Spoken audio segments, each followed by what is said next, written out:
Fotografiya, isang proseso ng pagkuha ng samot-saring bagay na ipinipinta at ikinukulong sa kwadradong tinatawag na larawan. Memories nila yun eh. Kumbaga, kasi ang kinukunan namin, hindi lang lahat na mga kasal, mga corporate, mga ganyan. So, mahalaga din sa kanila yan. Pinapahalagahan nila yung kuha namin. Ang bawat isa sa atin ay pawang isang kamera, kumukuha, gumagawa, lumilikha. Dumaraan sa mahaba at masalimuot na proseso upang masigurado ang tamang timpla ng liwanag, paggalaw, pati ang pagkakaposisyon ng mga bagay.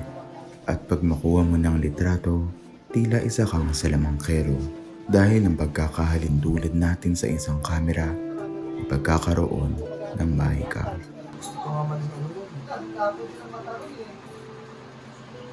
Engineer eh, kaya wala akong sapat na budget eh. Hindi ako nakatapos. Nahiwalay ako sa Dong Camera sa mga 7 years ako ng trabaho. Pero siguro nga maaaring calling nabalik dito na naman. Pero yung sinabi mong na nag-ibang trabaho, wala kasi dumating ako ng Maynila, ito na ang alam kong trabaho talaga eh. Pagkatapos kong mag-graduate ng high school, dito na ako. Tulad ng maraming taong nakakasalamuhan natin, ang bawat isa ay may pangarap. Lahat tayo ay tumatapo papunta roon. Makisalamuha sa tao. Kasi iba-iba yung taong kasalamuha mo sa araw-araw. Yes. May mabait. May medyo mabait. May matapang. Yung mga nagiging kaya kailangan medyo yung pasensya niya. oo. Mahabang pasensya.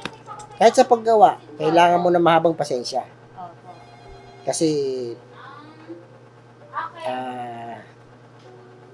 may encounter ka dyan na halos hindi mo magawa. Kasi hindi lahat. Hindi madaling trabaho, kumbaga.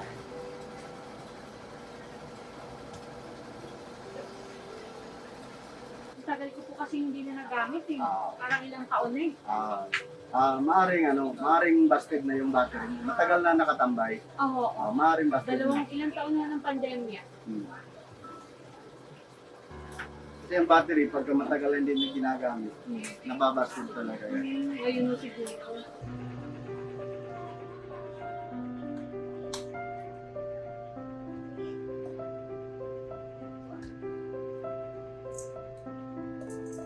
Ngunit pawang pagkuha ng litrato na may mabusising proseso, lahat rin tayo ay lumalakad sa masalimuot na daan patungo sa kanya-kanyang mithiin. Ang pandemic, ay talaga pong zero kami. Walang sarado lahat. Sarado to. So, hindi rin kami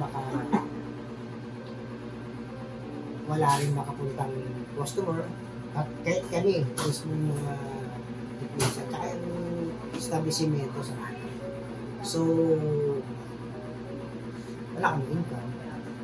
Tumigil, bumagal, pawang mga larawang hindi nakunan. Hindi pa rin po gumana. Ilang pagkakataon ang nakaligtaan. Kasi sa board na talaga to, ganitong problema.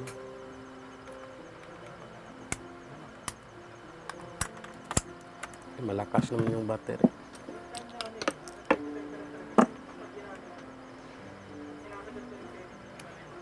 Nakatago lang mo siya. Na-stock lang ng matagal po, mga taon. Taon mo. Opo. Kasi ganun talaga mismo kasi ang electronics po hindi po dapat na natatambay ng matagal. Dapat Kasi yung po, kailangan may kuryente pong dumadaloy lagi. Hindi dumadaloy kung nahihinto ang kanya-kanyang silakbo. Wala pa rin.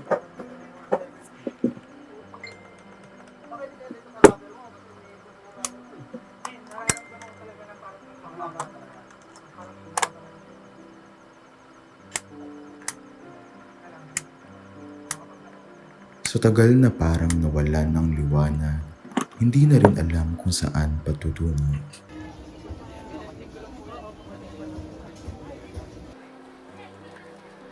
Ito ma'am. Ma, magagawa pa kaya siya, sir, sa service center? Pwede ma'am, kasi ang ano niyan is sa board na yung problema. Kumbaga papalitan nila ng buong board na yan. At sadyang may mga bagay na hindi na makukumpuni pa dahil hindi na ibabalik ang oras. Sa parts kasi siyang canon, yun talaga mismo ang papalitan nila yung makikita nilang problema doon.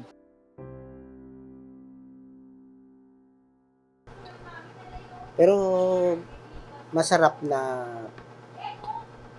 mahirap, magastos.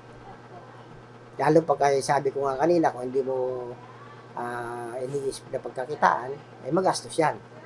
Pero kung gagamitin mo naman bilang profesyon talaga, magandang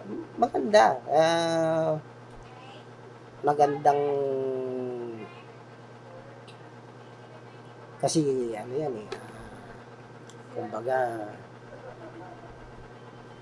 kung sino-sino mga tao makakasalamuha mo dyan, yung mga matatas sa tao, lalo pagka medyo magaling ka kumuha, maging tanyag ka, magiging ano mo yan, profession mo na yan, pwede mo ng pagkakitaan, at the same time masaya ka. Kasi meron yung trabahong basta ka lang kumita. Yung trabahong yan kasi kahit saan ka magpunta, ang camera, pag dala-dala mo, at gusto mo, marami kang makukunan. Kaya pwede ka dyan maging masaya. Kahit hindi mo, ang kinukunan mo, kahit hindi mo kakitaan. Siyempre, una-una, tulungan mo yung sarili mo. Kasi kung gusto mo talaga, dapat ikaw mismo magsisikap na gawin mo yung bagay na gusto mo. Kasi pagka aasa ka lang din naman sa tulong ng iba, tapos ikaw wala namang pagpupursige, wala rin mangyayari. Ang bawat isa sa atin ay pawang kamera. Paminsay pumapalya rin. May pagkakataong malabo ang kuha o masyadong madilim. Ngunit hindi katulad ng kamerang kung masira man, kailan may hindi mawawala ang hiwaga sa pag-abot natin ng pangarap. Dahil tulad ng pagkuha ng larawan, pinaghihirapan, pinagtatrabahuhan, at pinagsisikapan natin ang paglikha ng mahika.